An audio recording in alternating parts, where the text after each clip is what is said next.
So my producer, Laura, and no, it's not necessary for you to appear on the show, Laura, just because I mentioned your name, my producer said, look, we got this notification that there's an author who is a local author, and he's written a book about movies and myth and monsters, and I said, I don't even have to see the book. I mean, unless the guy has smudged all of the pages, this is going to be of interest to me, and it is. He's the other Ebert in film, John David Ebert, Celluloid Heroes and Mechanical Dragons. The movies in American culture, you have a totally different kind of an approach to. And I would love to know, at what point at breakfast over an English muffin you said, you know what, wait a minute, it's Beowulf and it's also AI. Yeah. Well, there's a long tradition in myth. It goes all the way back to the beginning of recorded history, and then, of course, long before that.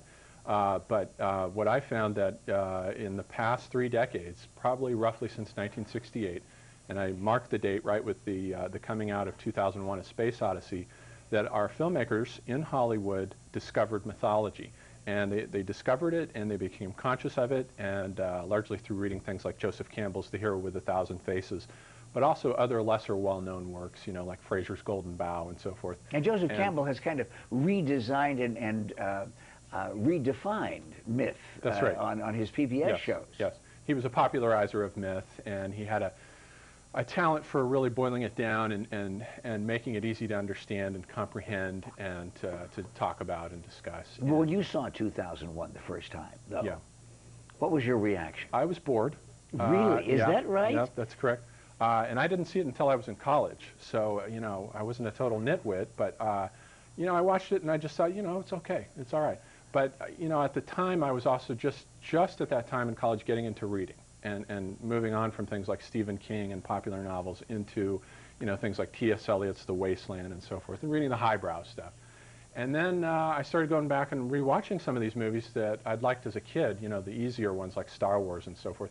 And I just started seeing all these amazing patterns in these films that had echoes in these works of highbrow literature. The modernist generation, you know, like with T.S. Eliot and James Joyce and these guys, had also consciously applied toward the fashioning of the new modernist novel in the 1920s. They were inspired by other myth makers. Absolutely, yeah. There's a whole tradition, and the modernists really rediscovered it and made it conscious in the 20s. And then there's a gap from the modernist generation.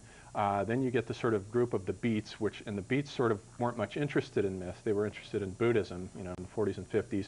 But they weren't much interested in myth, and they certainly weren't very conscious about it. And then all of a sudden it reappears in our Western culture with these filmmakers in Hollywood, starting with Stanley Kubrick in 1968. Well, and I'm glad you mentioned him, because to tell you the truth, the reason that I asked about 2001, I vividly remember sitting in a theater and having had no previews of this film.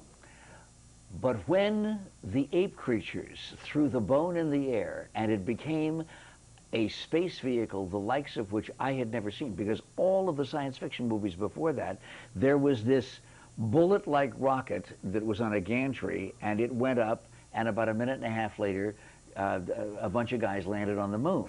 You know, but these things in 2001, it was truly a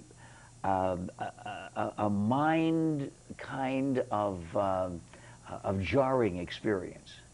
Yeah, and the main thing about that shot, you know, the segue, is one of the most famous edits in the history of film, is that he's linking the evolution of human consciousness to technology and mythology, and saying that at that moment, you know, just prior to him discovering that bone, he had been, that ape-like creature, an Australopithecus, had been fascinated with this mysterious monolith, this otherworldly object, which is a wonderful symbol for things like the Kaaba, and, you know, all these, the history of, you know, there's a long history of the worship of stones that have fallen from heaven.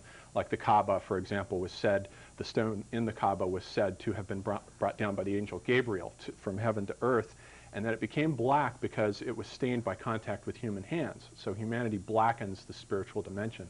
But at that point, the Australopithecus had discovered this, it was moved to the awe of this monolith, and that catalyzed the transformation of consciousness, and he began thinking about technology, throws the bone up, and then we're on the way to the moon. So in that one moment, Kubrick is crystallizing the entire history of the evolution of human consciousness just with that one segue. As So thousands of people in our audience across the state of Arizona, into California and New Mexico are at this moment saying, I couldn't have put it any better myself.